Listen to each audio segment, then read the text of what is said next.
पितरों को भोजन कैसे मिलता है, किस रूप में पहुंचता है पितरों को आहार, इसे अवश्य देखिए। प्रायः कुछ लोग ये शंका करते हैं कि श्राद्ध में समर्पित की गई वस्तुएं पितरों को कैसे मिलती है। कर्मों की भिन्नता के कारण मरने के बाद गतियां भी भिन्न भिन्न होती हैं। कोई देवता, कोई पितर, कोई प्रेत, कोई हाथी, कोई चींटी, कोई वृक्ष और कोई तृण बन जाता है।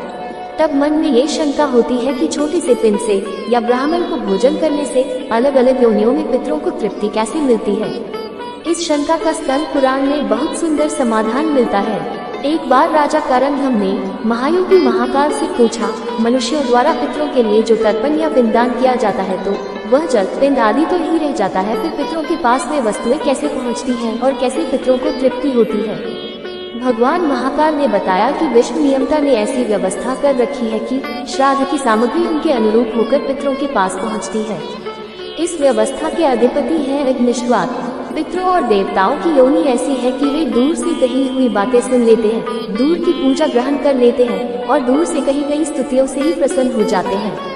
वे भूत, भविष्य व वर्तमान सब जानते हैं और सभी जगह पहुंच सकते हैं। 5 तन्मात्राएं, मन, बुद्धि, अहंकार और प्रकृति, इन 9 तत्वों से उनका शरीर बना होता है और इसके भीतर 10वें तत्व के रूप में साक्षात भगवान पुरुषोत्तम उसमें निवास करते हैं। इसलिए देवता और पितर गंध व रस तत्व से तृप्त होते हैं, शब्द तत्व से तृप्त रहते हैं और स्पर्श तत्व को ग्रहण करते हैं। पवित्रता से ही वे प्रसन्न होते हैं और वे वर देते हैं। पितरों का आहार है अन्न जल का सार तत्व। जैसे मनुष्यों का आहार अन्न है, पशुओं का आहार है तृण, वैसे ही पितरों का आहार अन्न का सार तत्व अर्थात गंध और रस है। अतः वे अन्न व जल का सार तत्व ही ग्रहण करते हैं। शेष जो स्थूल वस्तु है वही ही रह जाती है। नाम व गोत्र के उच्चारण के साथ जो अन्न जल आदि पितरों को दिया जाता है, विश्वदेव एवं अग्निश्वात अर्थात दिव्य पितर हव्य कव्य को पितरों तक पहुंचा देते हैं। यदि पितर देव योनि को प्राप्त हुए हैं तो यहाँ दिया गया अन्न उन्हें अमृत होकर प्राप्त होता है।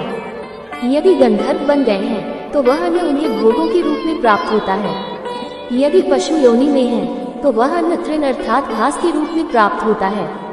नाग योनि में वायु रूप से, यक्ष योनि में पान रूप से, राक्षस योनि में आमिष रूप में, दानव योनि में मांस रूप में, प्रेत योनि में रुधिर रूप में और मनुष्य बन जाने पर भोगने योग्य तृप्तिकारक पदार्थों के रूप में प्राप्त होता है।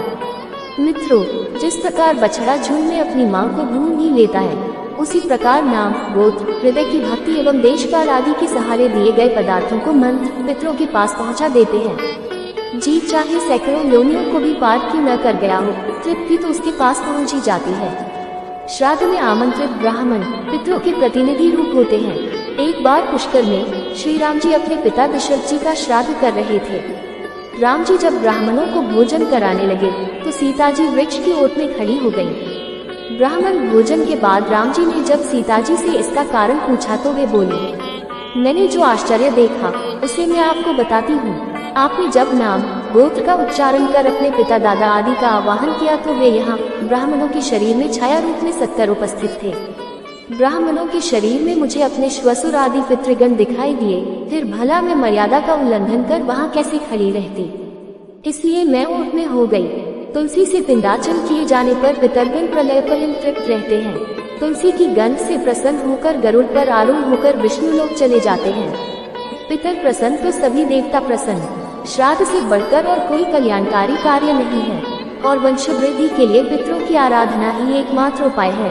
आयु, पुत्रान, यश, स्वर्ग, कीर्तिं, पुष्टि, बलं, श्रियं, पशुं, सौख्यम, धन धान्यम प्राप्नुयात् पितृपूजनात्। यमराज जी का कहना है कि श्राद्ध करने से ये 6 पवित्र लाभ मिलते हैं। श्राद्ध कर्म से मनुष्य की आयु बढ़ती है।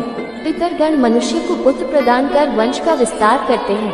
परिवार में धन धान्य का अंबार लगा देते हैं। श्राद्ध कर्म मनुष्य के शरीर में बल, पौरुष की वृद्धि करता है और यश व पुष्टि प्रदान करता है। पितरगण स्वास्थ्य, बल, श्रेय, धन धान्य आदि सभी सुख, स्वर्ग व मोक्ष प्रदान करते हैं। श्रद्धा पूर्वक श्राद्ध करने वाले के परिवार में कोई क्लेश नहीं रहता, वरन वह समस्त जगत को तृप्त कर देता है। मित्रों, आशा करता हूँ मेरा यह वीडियो आपको पसंद आया होगा। मेरे YouTube चैनल को आप सब्सक्राइब करें, वीडियो को शेयर करें, लाइक करें तथा कमेंट्स करके अपनी प्रतिक्रिया लिखना न भूलें। धन्यवाद।